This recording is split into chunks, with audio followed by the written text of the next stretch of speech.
मैं मुख्यमंत्री से मीटिंग जरूर करने आया था क्योंकि मुझे कुछ मेरी वैयक्तिक कामें थी तो उनसे मिलने में आया था। जिस तरह से कल मीटिंग होती है महायुति की दिल्ली में, क्या लगता है किस तरह से मुख्यमंत्री भी जो है नाराज लग रहे हैं इसके प्रति? अरे नाराज क्यों लगेंगे, मुझे नहीं समझता ये आप नाराज क्यों, उनको क्या उनका चेहरा जानते हो आप, वो कब खुश होते हैं कब नाराज होते हैं आप जानते हो? सातारा जिस तरह से आज जा रहे हैं तो हमेशा जाते हैं, हर जहां हमेशा जाते हैं, वो जाते ही रहते हैं सातारा, उसमें कोई बड़ी बात नहीं है। सर कल कांग्रेस ने पॉइंट उठाया कि वोटिंग परसेंटेज रात में अचानक से बढ़ गया, इलेक्शन कमीशन। देखो ऐसा है कि हम लोगों ने ये पहले ही जान लेना चाहिए था, जब ये खेल हरियाणा में हुआ तभी ही सुप्रीम कोर्ट में हमें जानना चाहिए था कि शाम को 5 बजे से लेके 11 बजे तक इतना परसेंटेज वोट कैसा बढ़ता है। 6.83% बढ़ा हरियाणा में, उसी चुनाव में जम्मू कश्मीर में 1% बढ़ा, झारखंड में 1.30 बढ़ा और महाराष्ट्र में 6.83 बढ़ा। ये नामुमकिन है, आज तक के इतिहास में 2 इलेक्शन कमिश्नर्स ने ऐसा कहा है कि 1.5% बढ़ सकता है, उसके ऊपर बढ़ ही नहीं सकता है, क्योंकि वो 1 घंटे का वोटिंग है, सिर्फ 1 घंटे का। आपको ध्यान में नहीं आ रहा है, 8 बजे वोटिंग शुरू होता है, 9 बजे अनाउंस होता है, 9 बजे शुरू होता है, 10 बजे अनाउंस होता है, 10 बजे अनाउंस होता है, 11 बजे अनाउंस होता है, ऐसे करते करते 5 बजे तक आ जाता है। 5 बजे पे लॉक किया जाता है और फिर अंतिम मतदान जो है कि कितना हुआ है वो 7-8 बजे जाहिर हो जाता है। The voting machine is a calculator, calculator is 2 + 2 + 2 + 2, it's 8, it cannot be 9 or it cannot be 7.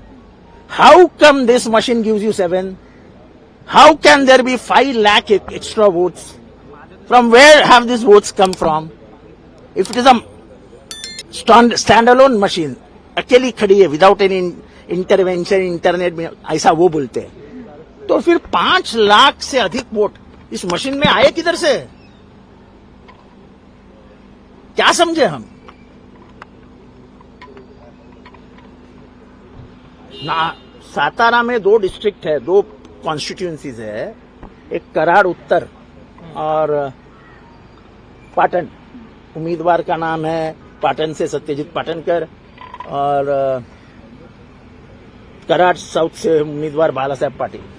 आपको मालूम है दोनों की मत संख्या सेम है, 90,935। आपने सुना है कभी जिंदगी में ऐसा? भारत के इतिहास में कभी सुना है ऐसा?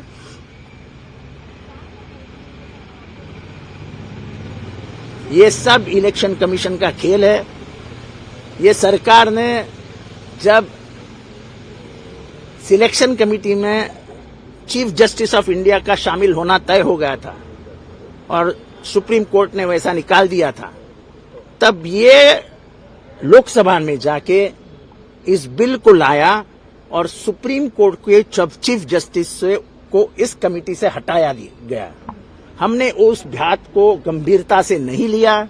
अगर सुप्रीम कोर्ट के चीफ जस्टिस अपॉइंट करते तो आज के जो इलेक्शन कमिश्नर है राजीव, वो रहते नहीं। हम तो कहते हैं कि हमारी जब सरकारें तोड़ी गई, हमारी जब पार्टियां तोड़ी गई, तो इलेक्शन कमीशन और सुप्रीम कोर्ट ने कुछ नहीं किया। मैं कोई सुप्रीम कोर्ट को क्लीन चिट नहीं देना चाहता हूं, सुप्रीम कोर्ट को टिप्पा टिप्पणी करना हमारा अधिकार है। एक सरकार में फूटे हुए लोगों के ऊपर निर्णय लेना को 2.5 साल लगता है। It is a written judgement, 10th schedule is written in the constitution. You take 2.5 years to decide on it. You are not serious about the Indian democracy.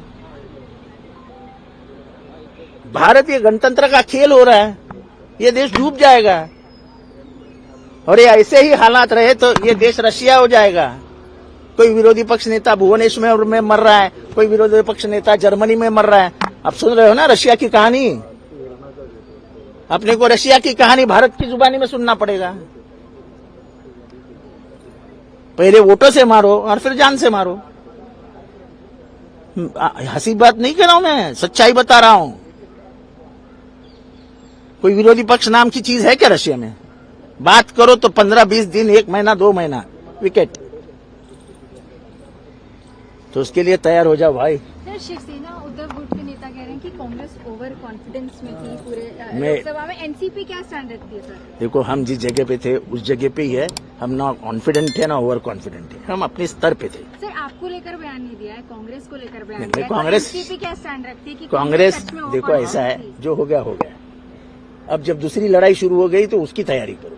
पीछे लड़ाई में क्या हुआ, तलवार को धार थी कि नहीं थी, तलवार चलाई कि नहीं चलाई, इसके ऊपर मैं बातें नहीं करता। तो क्या अघाड़ी में तीनों पार्टियां रहेंगी? हाँ हाँ, बिल्कुल रहेंगी, उसकी आप चिंता मत करो। आपको जो पत्रकारों को लग रहा है कि टूट जाएंगे, फूट जाएंगे, बिखर जाएंगे, कुछ नहीं होगा। केला गेला शिंदे यांच्याकडून, तेव्हा त्यांनी सातत्याने आरोप केले की अजितदादा अर्थखाती साथ आहे, आम्हाला निधी दिला जात नाहीये, परंतु आता पुन्हा त्यांच्यासोबतच सत्ता स्थापन करणार आहेत. काय सांगाल, काय वाटतं तुम्हाला? मागच्या वेळेसच ते बसले मांडीला मांडी लावून, आता काय नवीन मांडीला मांडी लागणार आहे? पुन्हा बसणार आहेत काय वाटतं? आता काय नवीन मोठ्या मांडीवर बसणार आहेत का? मांडी होती तशीच आहे ना. आणि पाहायला गेलं तर जसं तुम्ही म्हटलात की मवियाने जो आहे निवडणुकांच्या आधी मुख्यमंत्री पदाचा चेहरा घोषित करायला हवा होता का? हो, माझ्या अंदाजाने मुख्यमंत्री पदाचा चेहरा जाहीर करायला हवा होता आणि त्या मुख्यमंत्री पदाच्या चेहऱ्याचं नाव आहे उद्धव ठाकरे.